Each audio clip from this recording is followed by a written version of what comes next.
চট্টগ্রাম নগরীর প্রাণকেন্দ্রে অবস্থিত কাজীর দেউরি শুধু একটি এলাকা নয়, এটি বহন করে শত বছরের ইতিহাস ও ঐতিহ্য। নগরীর ব্যস্ততম অংশের মধ্যেও কাজীর দেউরি আজও দাঁড়িয়ে আছে অতীতের নীরব সাক্ষী হয়ে।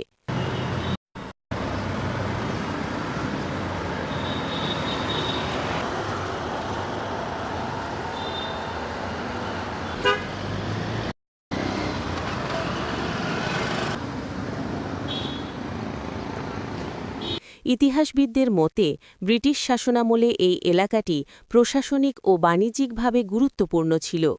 কাজীর দেউরি নামটির সঙ্গে তৎকালীন কাজী বা বিচার বিভাগের সংশ্লিষ্টতার কথাও উঠে আসে ইতিহাসে। একসময় এখানেই বসবাস করতেন প্রভাবশালী কাজী পরিবার ও সরকারি কর্মকর্তারা। কাজীর দেউরি ছিল চট্টগ্রাম শহরের প্রবেশদ্বারস্বরূপ একটি গুরুত্বপূর্ণ অঞ্চল। এখান দিয়ে যাতায়াত করত ব্যবসায়ী, প্রশাসনিক কর্মকর্তা ও সাধারণ মানুষ। সময়ের সঙ্গে সঙ্গে এই এলাকা গড়ে ওঠে বাণিজ্য, শিক্ষা ও যোগাযোগের কেন্দ্র হিসাবে।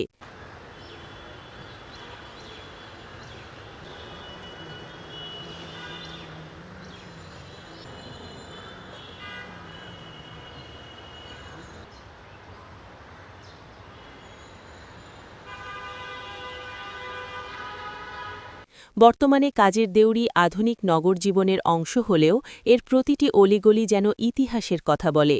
পুরনো ভবন, স্থাপত্যের ধ্বংসাবশেষ ও এলাকার নামকরণ আজও অতীতের স্মৃতি বহন করে চলেছে।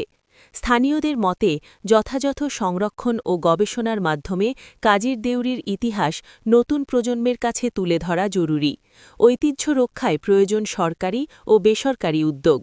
চট্টগ্রামের ইতিহাস ও সংস্কৃতির ধারক হিসেবে কাজীর দেউরি শুধু একটি এলাকা নয়, এটি এক জীবন্ত ইতিহাস যা সংরক্ষণ করা আমাদের সবার দায়িত্ব। Desk news, Chittagong.